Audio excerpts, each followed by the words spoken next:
et bienvenue dans ce nouvel épisode des scènes de la semaine de Filf. Je suis Emeric et cette semaine je vous parle de la BD Imbattable de Pascal Jousselin. Bonjour messieurs. Bonjour. Bonjour Emeric. Bonjour. Alors donc je vous parle, une fois n'est pas coutume, de BD, pas d'une scène de film ou de série télé, mais bien de BD. BD bande dessinée que m'a fait découvrir Julien, que je remercie ici. Bah écoute, c'est avec plaisir que je t'ai accueilli dans mes toilettes. C'est vrai. Voilà. C'est vrai. Oh putain, c'est vrai. C'est vrai, Oui, c'est vrai. Révélation. Clairement. Cette BD s'appelle Imbattable. Je m'en souviens. Ok. Ouais, je me souviens, sortie de toilette, des toilettes avec la BD. Julien, c'est quoi ça ? C'est une BD. Alors, elle s'appelle Imbattable et elle est l'œuvre de Pascal Jousselin. Alors, Jousselin. Vraiment, retenez ce nom, parce que si vous voulez commander la BD, ce que je vous recommande, donc c'est Pascal Jousselin. Et elle met en scène le seul personnage de BD française qui a pleinement conscience d'être dans une BD. Je ne sais pas quel niveau de génie il faut avoir pour écrire un truc pareil, mais c'est exactement ce que c'est du génie en fait. Il y a une manière de... Enfin, c'est un ensemble, quasiment, enfin, en tout cas la plupart des BD, il y a un auteur et un dessinateur. Et là, je vois pas comment tu peux travailler avec quelqu'un quand tu fais la BD Imbattable, parce que ça doit tellement être... Tout est lié, en fait. Le scénario, il fait pleinement... Enfin, il tient en compte ce qui va se passer dans les autres cases. Enfin, je pense qu'à l'écriture, il y a... Je crois que je sais pas comment fonctionne Pascal, parce que je l'appelle Pascal. Je sais pas comment fonctionne Pascal, mais je sais pas, tout vient en même temps, je pense. Enfin, je sais pas comment ça marche dans sa tête pour pondre un truc pareil, mais vraiment c'est génial. Donc, le principe, c'est que Imbattable voit ce qu'il se passe dans les autres cases de la planche. Donc, rapide lexique, une planche en BD, c'est une page. Et un strip, c'est une ligne de plusieurs cases. Voilà pour le lexique. Je vous spoil la page 9 du tome 1. Tome 1 qui s'appelle Justice et légumes frais. Et en voyant une BD qui s'appelle Justice et légumes frais, tu te dis mais c'est quoi ce titre pourri ? Et en fait c'est là que tu vois que le génie se passe complètement de nos appréciations. En fait. Tu peux appeler ta BD comme tu veux quand tu es un génie. Imbattable, donc dans cette planche, se rend chez sa mamie pour déjeuner avec elle. Dès la deuxième case, il reçoit un avion en papier sur la tête dans lequel il est écrit quelque chose. Alors il le lit, nous on ne voit pas ce qui est écrit. Par contre, on voit, parce qu'on a la vue d'ensemble de la page, que l'avion vient d'en bas. Il se le lance à lui-même. Mais à ce moment-là, en tout cas à la case 2, Imbattable reçoit un avion sur la tête, il lit le mot qui est écrit dedans. Il se rend à la boulangerie, achète du pain, croise du regard un avion en papier venant d'une case inférieure au strip dans lequel il se trouve, puis il se rend chez sa mamie. Elle lui demande d'aller chercher du pain, puisqu'elle n'en a pas, et puis on voit Imbattable écrire quelque chose sur un bout de papier, en faire un avion, puis se l'envoyer à lui-même tout en haut de la page, à travers donc les cases. Quand Imbattable dit à sa mamie qu'il en a pris en venant, elle lui reproche que ça aurait pu tourner au gaspillage s'il avait déjà du pain chez elle. Ce à quoi Imbattable répond qu'il savait qu'il lui en fallait grâce à ses pouvoirs. Ce à quoi sa mamie répond, avec le génie de toutes les mamies, « Ah, parce que maintenant, t'as le pouvoir de savoir si les gens ont encore du pain chez eux. »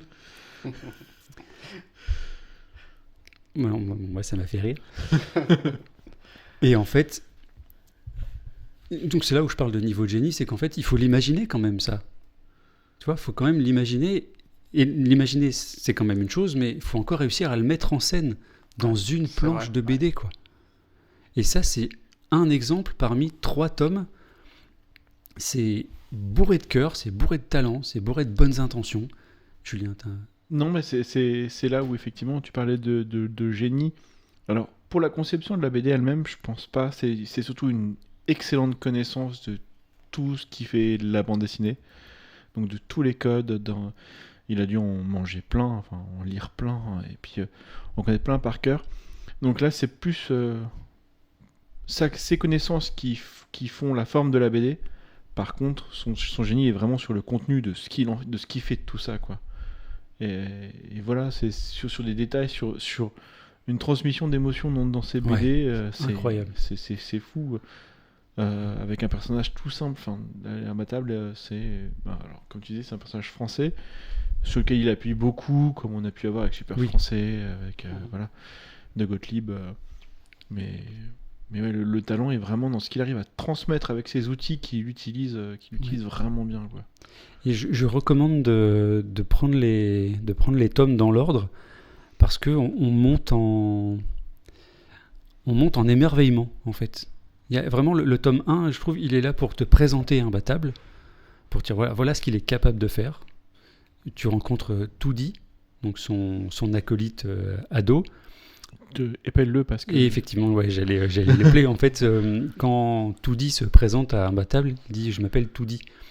Et en fait, nous, on le lit 2D, puisque, et je vous laisse le découvrir, mais en fait, Toody a un pouvoir lié aussi à la bande dessinée, en fait.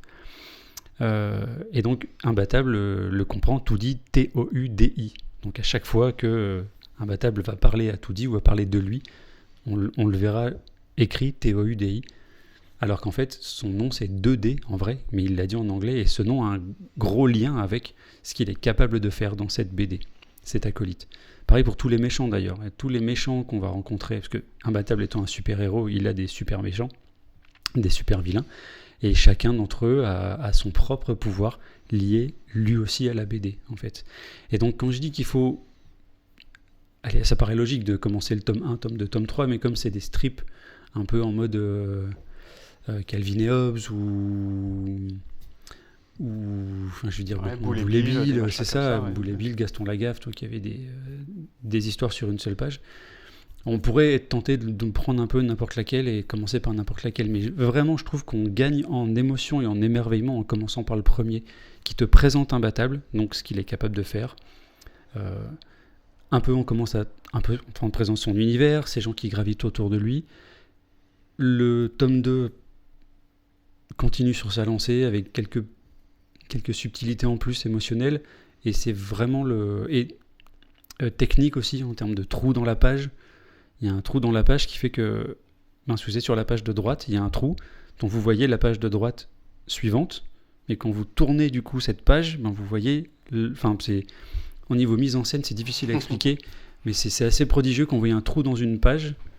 Elle a un sens, quoi. Elle a un sens parce qu'il va y avoir deux sens de lecture dans cette histoire. Et du coup, le 3, par contre, là, c'est émotionnellement que j'ai pris une claque. Vraiment. Et je m'y attendais vraiment pas, en fait. Ce tome 3, il est bouleversant, vraiment. Parce que ça joue sur les textures des pages aussi, c'est vraiment fou. Donc c'est vraiment, je pense, la BD la plus intelligente que j'ai lue. Et je vais faire un parallèle qui est peut-être un peu maladroit, mais en termes de graphisme, j'ai eu le même effet de surprise que Rick et Morty, par exemple. Où effectivement, j'étais pas forcément très attiré par le dessin, en fait. Mais par contre, pour ce que ça raconte, c'est complètement ouf. Et Imbattable, c'est pareil. Il faut pas se laisser avoir par le côté... le dessin, ça va, il est pas mal, mais après, on sent que c'est destiné un peu c'est du dessin qui est destiné généralement aux plus jeunes, quoi.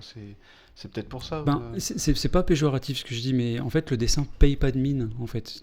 Non, mais Ouais. c'est vrai, il n'y a pas énormément de détails. Par exemple, sur le t-shirt jaune, le t-shirt jaune d'Imbattable, il n'y a pas énormément de travail, il n'y a pas beaucoup de détails dessus, c'est pas des traits très fins. Donc le dessin, voilà, c'est pas le plus beau dessin que j'ai vu. Mais en même temps, il est très au service de ce que ça raconte.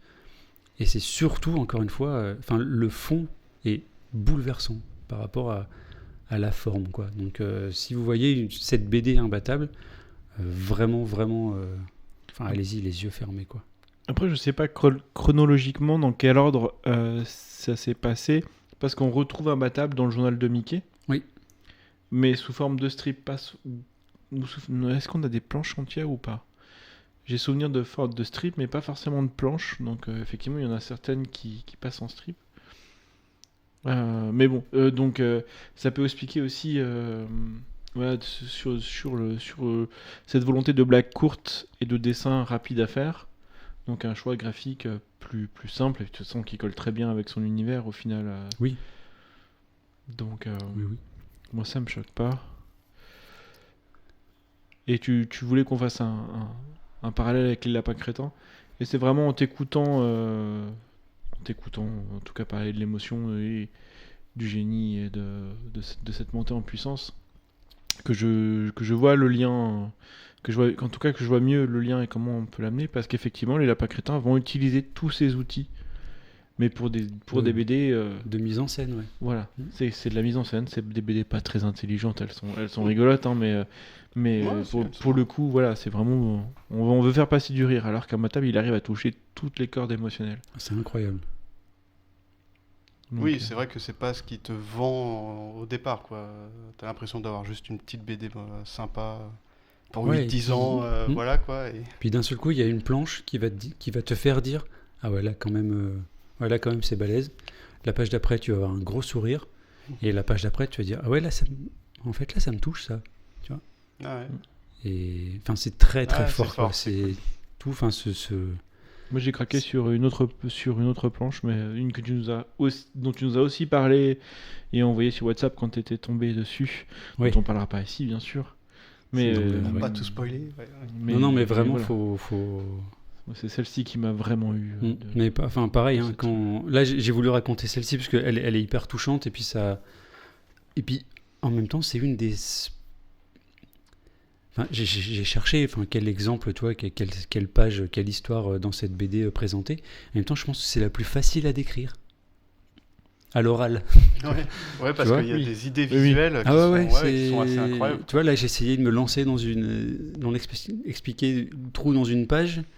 Puis j'ai vite vu que j'allais à l'échec. Donc je me suis dit, non, en fait, ça, faut le voir plutôt Oui. que de l'entendre se l'expliquer. Et c'est vrai que comment scénariser ça, Ah quoi, ouais. Et donc c'est pour ça que je dis. Avant tout, ça part sur une idée visuelle, quoi. C'est pour ça que je dis, dès le départ. tu peux pas être deux à faire ça, je pense. Bon, après, on Avec peut- ton siamois, ou peut-être, enfin, ton peut-être, frère mais- siamois, Ouais. c'est obligé. Si. Sinon, ça peut se dessiner de façon un peu grossière et puis avoir quelqu'un qui arrive à transposer ton idée, mais effectivement, il faut quelqu'un qui te connaisse bien Ouais. et qui comprenne qui ait les mêmes codes que toi. Et Mais après, les petites blagues méta comme ça au sein d'une bande dessinée, c'est presque vieux comme la BD. Hein. Un personnage qui peut passer d'une case à l'autre ou des choses comme ça. la coccinelle de rubrique à braque, c'était ce qu'elle faisait tout le temps. hein. Ouais, non mais voilà, Gottlieb. J'étais sûr qu'il y a Gottlieb, mais oui, évidemment. Mais lui, ouais, mais il a- c'est anecdotique. Ouais, mais Et- sauf que lui, il a réussi à en faire quelque chose d'autre, à le pousser plus loin. Quoi, Mm. ouais. Ouais. Et c'est des personnages qui utilisent les codes, mais là, l'élément supplémentaire, c'est la conscience d'être dans une bande dessinée. Comme peut l'être Deadpool chez Marvel, en fait, qui lui a vraiment conscience de son média et pas que de son contenu. C'est la grosse différence qu'il va y avoir entre Gottlieb et Jousselin. C'est le Deadpool français. En Mais plus je poli. pense- En plus poli. Et je pense qu'il est parti de ce pitch-là, hein, de toute façon. Parce que c'est exactement ça. Mais en beaucoup plus malin. Ah ouais. Ouais, et puis toujours avec la BD en avant, comme tu dis. C'est toujours. Ça parle de BD et ça trouve des idées visuelles qu'il peut y avoir qu'en bande dessinée et que tu peux pas Oui. produire ailleurs, en fait, finalement.